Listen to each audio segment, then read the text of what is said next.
നടി ആക്രമിക്കപ്പെട്ട കേസ് ദൃശ്യങ്ങൾ മൊബൈൽ ഫോണിലോ? മലയാള സിനിമാ രംഗത്ത് ഏറെ കോളിളക്കം സൃഷ്ടിച്ച കേസാണ് നടി ആക്രമിക്കപ്പെട്ട സംഭവം. നടി ആക്രമിക്കപ്പെട്ട കേസിൽ വീണ്ടും സുപ്രീം കോടതിയെ സമീപിക്കാനൊരുങ്ങി അതിജീവിത. വിചാരണ കോടതിയുടെ കസ്റ്റഡിയിലിരിക്കെ ദൃശ്യങ്ങൾ ചോർന്നെന്ന ആരോപണത്തിൽ അന്വേഷണ റിപ്പോർട്ടിൽ തുടർ നടപടിയില്ലെന്ന് ചൂണ്ടിക്കാട്ടിയാണ് നടപടി. അന്വേഷണം പൂർത്തീകരിച്ചിട്ടും ഇതുവരെ അത് സംബന്ധിച്ച റിപ്പോർട്ട് കൈമാറിയിട്ടില്ല. ഡിസംബറിലായിരുന്നു മെമ്മറി കാർഡ് ചോർന്നെന്ന ആരോപണത്തിൽ വസ്തുതാ അന്വേഷണം നടത്താനായി ഹൈക്കോടതി ഉത്തരവിട്ടത്. വിചാരണ കോടതി ജഡ്ജിയായ എറണാകുളം സെഷൻസ് കോടതി ജഡ്ജി ഹണി എം വർഗീസിനോടാണ് അന്വേഷണം നടത്തി റിപ്പോർട്ട് നൽകാൻ കോടതി നിർദ്ദേശിച്ചത്.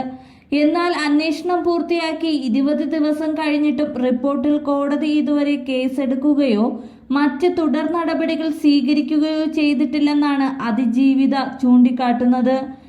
ഈ സാഹചര്യത്തിലാണ് അതിജീവിത വീണ്ടും സുപ്രീം കോടതിയെ സമീപിക്കാൻ ഒരുങ്ങുന്നത്. നടി ആക്രമിക്കപ്പെട്ട കേസിലെ പ്രധാന തെളിവാണ് നടിയെ ആക്രമിച്ച ദൃശ്യങ്ങൾ. ഈ ദൃശ്യങ്ങൾ അടങ്ങിയ മെമ്മറി കാർഡ് കോടതിയുടെ കസ്റ്റഡിയിൽ ആണ് ഉള്ളത്. എന്നാൽ ഇത് കോടതിയിൽ വെച്ച് ആരോ ഉപയോഗിച്ചു എന്നാണ് കണ്ടെത്തൽ.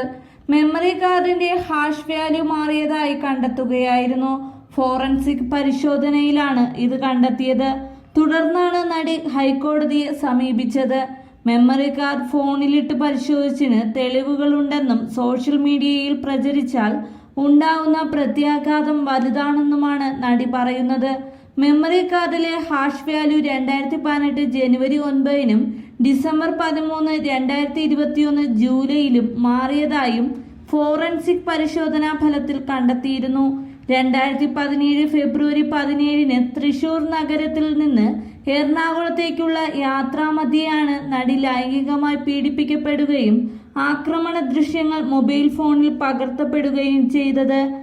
നടി ആക്രമിക്കപ്പെട്ട സംഭവത്തിൽ മലയാള സിനിമയിലെ നടൻ ദിലീപ് ആദ്യം മുതൽക്കു തന്നെ സംശയത്തിന്റെ നിഴലിൽ നിൽക്കുകയും ഒടുവിൽ പോലീസ് അറസ്റ്റ് ചെയ്യുകയും 85 ദിവസം റിമാൻഡിൽ കഴിയുകയും പിന്നീട് സോപാധിക ജാമ്യം നേടുകയും ചെയ്തിരുന്നു. നടിയെ ആക്രമിക്കുവാൻ വാടക ഗുണ്ടകളെ ഏർപ്പെടുത്തിയെന്നും ഇതിൽ ലൈംഗിക അതിക്രമം ഉൾപ്പെടെ അതീവ ഗുരുതരമായ കുറ്റങ്ങൾ ദിലീപ് ചെയ്തെന്നാണ് പ്രോസിക്യൂഷൻ ആരോപിച്ചത്.